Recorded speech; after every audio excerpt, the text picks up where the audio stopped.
Perú, 21 de diciembre de 2025. Hoy exploramos la maquinaria del Estado y la vida de la gente a través de las publicaciones oficiales. Vemos cómo se aplica la ley con sanciones a figuras públicas y clausuras de negocios. Nos sumergimos en el complejo mundo de las subastas, donde bienes con deudas millonarias buscan una segunda oportunidad. Analizamos el ciclo de vida de las empresas, con sus transformaciones y despedidas.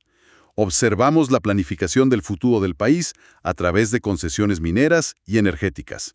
Y terminamos con los trámites más personales que definen la vida de los ciudadanos, desde cambios de nombre hasta anuncios de matrimonio. Es una radiografía fascinante de un país en un solo día. Se ve el poder del Estado en su máxima expresión y a la vez los actos más íntimos. Es un contraste tremendo.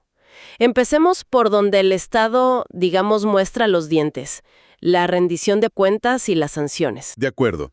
Y lo primero que llama la atención es una amonestación pública en el mundo político.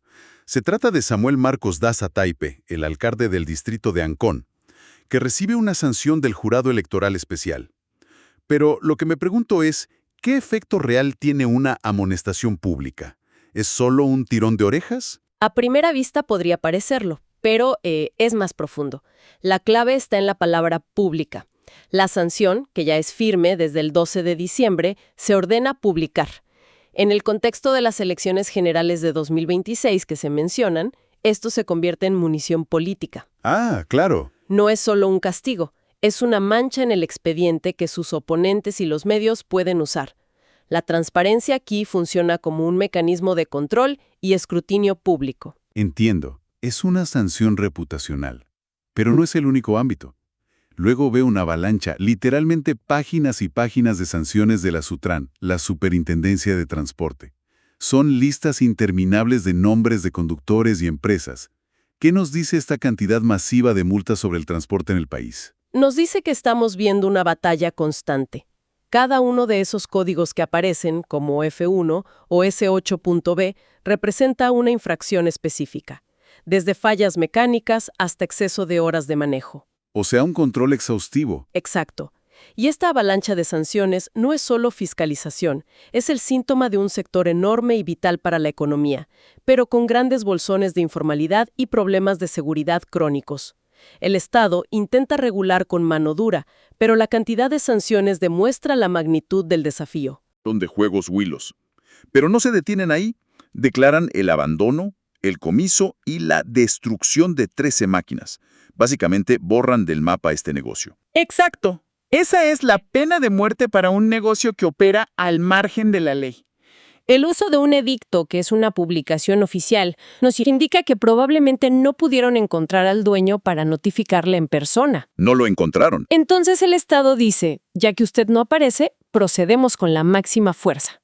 La clausura, el comiso y sobre todo la destrucción es una señal contundente para el resto del sector.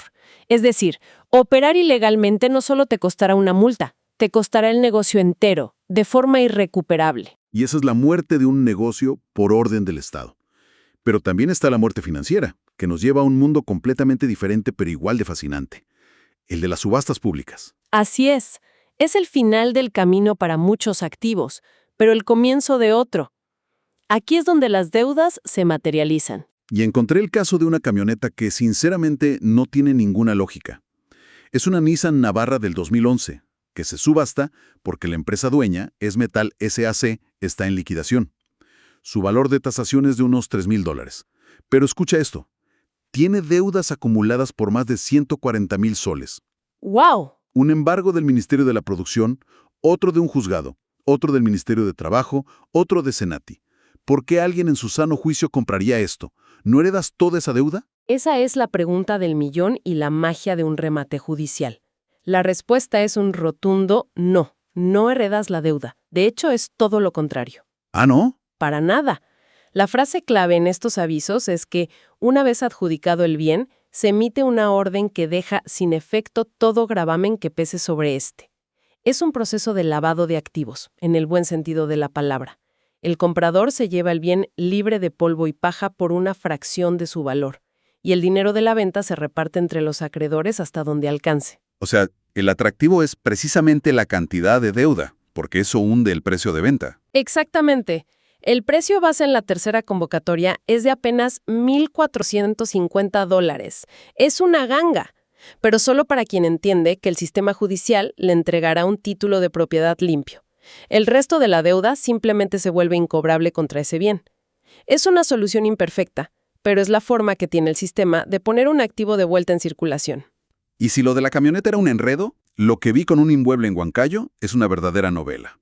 Lo remata el Indecopi, la Agencia de Protección al Consumidor, y la propiedad está tasada en más de 2.5 millones de soles. Pero la lista de deudas es para no creer. Tiene 26 embargos registrados. 26. Es un caso extremo y un ejemplo perfecto de cómo un solo activo puede contar la historia de una década de problemas financieros.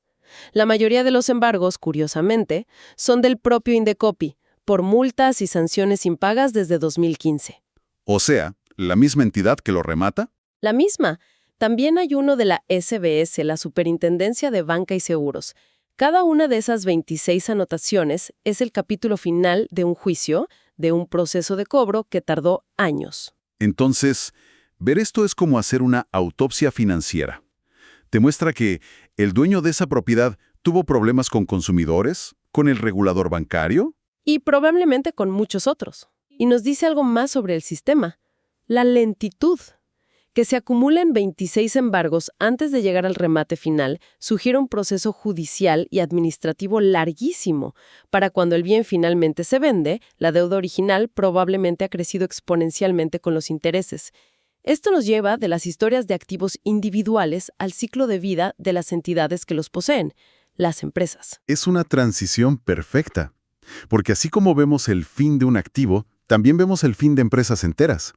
Hay varios avisos de disolución y liquidación. Por ejemplo, Tabal S.A., una sucursal peruana cuya disolución se decide en Buenos Aires, o empresas locales como Global Plastics. Más allá del trámite legal, ¿qué significa cuando empezamos a ver muchos de estos avisos? ¿Es una mala señal para la economía? Es un termómetro económico, sin duda. Un goteo constante es normal. Es parte del dinamismo del mercado. Empresas que no funcionan y cierran. Pero si de repente vieras una ola de avisos de disolución, sería una bandera roja. Una alerta. Claro, una posible señal de recesión o de una crisis en un sector específico. Es el equivalente empresarial a un aumento en la tasa de desempleo. El liquidador que nombran es como el albacea de la empresa. Su trabajo es vender todo lo que queda para pagar a los acreedores, y si sobra algo, a los accionistas. Pero también se ve el movimiento contrario. Empresas que, en lugar de morir, deciden cambiar de piel, como el caso de Villamucio y Asociados, que era una sociedad civil de responsabilidad limitada, y anuncia que se transforma en una sociedad anónima cerrada, una SAC. Para alguien que no es abogado, ¿qué significa este cambio en la práctica? Piénsalo así. Pasan de un modelo que es como un club de socios, muy común en estudios de abogados o contadores, donde la responsabilidad está muy ligada a las personas, a una estructura de empresa hecha y derecha. Más formal, digamos. Mucho más.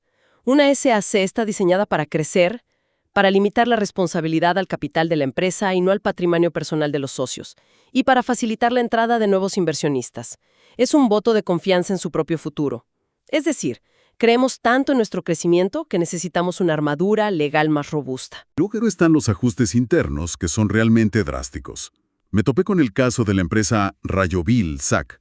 Anuncian una reducción de capital social de más de 62 millones de soles a apenas 62.400 soles. ¿Cómo es eso posible? ¿No es una forma de engañar a los acreedores, haciendo parecer que la empresa vale menos? Suena escandaloso, pero suele ser lo contrario a un engaño. Es un acto de sinceramiento contable brutal. Imagina que en tus libros tienes una casa que dices que vale $1 millón porque la compraste a ese precio. Pero sabes que por problemas estructurales o del mercado, hoy apenas vale 10,000. Ok, entiendo la analogía. Esta reducción de capital es admitir oficialmente esa pérdida de valor. La frase clave es ajustes internos y la mención a la imposibilidad de capitalizar bonos. Probablemente tenían deudas o instrumentos financieros en sus libros que ya no valen nada. Es una operación dolorosa, como una cirugía mayor, pero necesaria para limpiar el balance y poder seguir operando sobre una base real. De acuerdo. De los ajustes internos de una empresa pasamos a cómo planean su expansión sobre el territorio.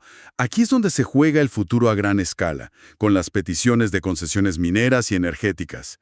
Y hay una avalancha, solicitudes por todo el país. Pasco, Puno, Ancash, Apurímac, Piura. Es el motor tradicional de la economía peruana mostrando su dinamismo.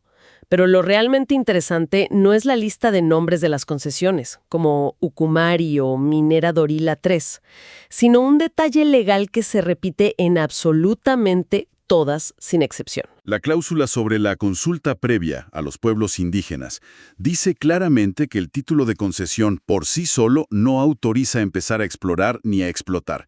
¿Qué tan importante es esto en la práctica? ¿Es una formalidad o un verdadero obstáculo? Es quizás el punto de mayor fricción y debate en el Perú de las últimas décadas.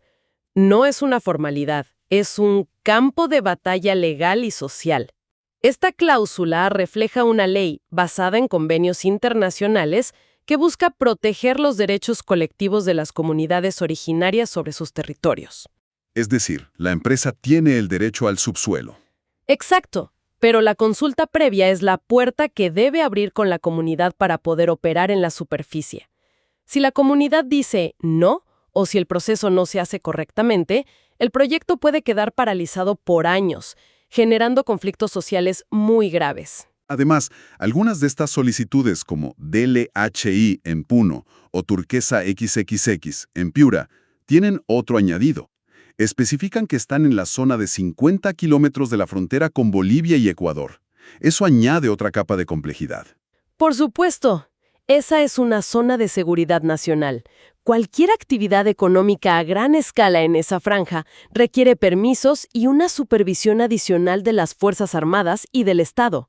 No solo se trata de extraer un recurso, se trata de hacerlo en un área geopolíticamente sensible. Así que estas empresas tienen que navegar no solo la consulta previa, sino también los requisitos de seguridad nacional. Pero no todo es minería tradicional. Hay un aviso que me pareció un soplo de aire fresco. La empresa Phoenix Power Perú pide una concesión para un parque solar, el Parque Solar Chasqui, en Ica. Y ese es el futuro asomándose. Mientras la minería representa la economía extractiva histórica, estos proyectos de energía renovable son la nueva economía. El procedimiento es similar, delimitan un área con coordenadas UTM precisas y la solicitan públicamente. Pero el impacto y la narrativa son distintos. Muestra la diversificación de la matriz energética del país, una apuesta por fuentes más limpias en una de las zonas con mayor radiación solar del mundo, como es el desierto de Ica. De esa planificación a gran escala que definirá el futuro del país, el boletín nos lleva de repente a la escala más humana, a los trámites que cambian la vida de una sola persona. Es el zoom out y zoom in más drástico. Pasamos de proyectos de cientos de millones de dólares a la corrección de una letra en un apellido. Pero la importancia para el individuo es igual o mayor. Totalmente. Hay varios edictos de rectificación de actas. Por ejemplo, Víctor Almeida Ambia, que pide que el nombre de su padre en su partida de nacimiento se corrija de Abraham a Luis Abraham Almeida Crisóstomo. Un cambio enorme para él. O Víctor Pilpe Medina, que necesita corregir su apellido y el de su padre de Dipas a Dipas. Parecen detalles menores, pero me imagino la pesadilla burocrática que debe ser vivir con un error así. Es una pesadilla. Un error en un apellido te puede impedir cobrar una herencia, obtener un pasaporte, registrar una propiedad. De todo. Incluso demostrar tu filiación. Estos trámites son cruciales para la identidad legal de una persona. El hecho de que se publiquen como edicto es un requisito para garantizar la transparencia y evitar fraudes. Se le da la oportunidad a cualquier persona con un interés legítimo a oponerse, por ejemplo, si alguien intentara cambiar su nombre para evadir una deuda. Y finalmente, entre tanto trámite legal, financiero y corporativo, de repente te encuentras con los edictos matrimoniales. Es como encontrar una flor en medio del asfalto. Se publican los datos de las parejas que se van a casar. Es la parte más humana y optimista. Ismael Mendoza, un economista de 39 años, con Lucy Medina, una técnica en enfermería de 43. O Hugo Pisfield, ingeniero civil de 34, con Xiomara Rayo, comunicadora social de 30. Los detalles de sus profesiones, sus edades, sus domicilios, Es el inicio formal de un proyecto de vida. Y me preguntaba, ¿por qué sigue siendo necesario publicar esto? ¿Cuál es la razón de fondo? Es una tradición legal que viene de muy antiguo, de una época sin registros civiles centralizados. La razón original era dar a la comunidad la oportunidad de señalar cualquier impedimento para el matrimonio, siendo el principal que uno de los contrayentes ya estuviera casado. Ah, para evitar la bigamia. Y lo mantiene como un último vestigio de esa publicidad y transparencia en los actos más importantes de la vida civil. Es una tradición que perdura. Entonces, hemos recurrido a un espectro increíble. Empezamos con la sanción a un alcalde, pasamos por la liquidación de empresas y las deudas de una camioneta. Vimos los planos para minas y parques solares. Y terminamos con 2 personas anunciando que van a empezar una vida juntos. Exacto. Nos demuestra que estas publicaciones oficiales son mucho más que un conjunto de documentos legales áridos. Son un mosaico vivo de la sociedad. Reflejan sus reglas, sus conflictos económicos, sus aspiraciones de desarrollo y las historias individuales que, sumadas, constituyen el pulso de una nación en un día cualquiera. La pregunta que queda flotando es, si pudiéramos ver estas mismas publicaciones dentro de 50 años, ¿qué conclusiones sacaríamos sobre las prioridades, los conflictos y los sueños del Perú de 2025?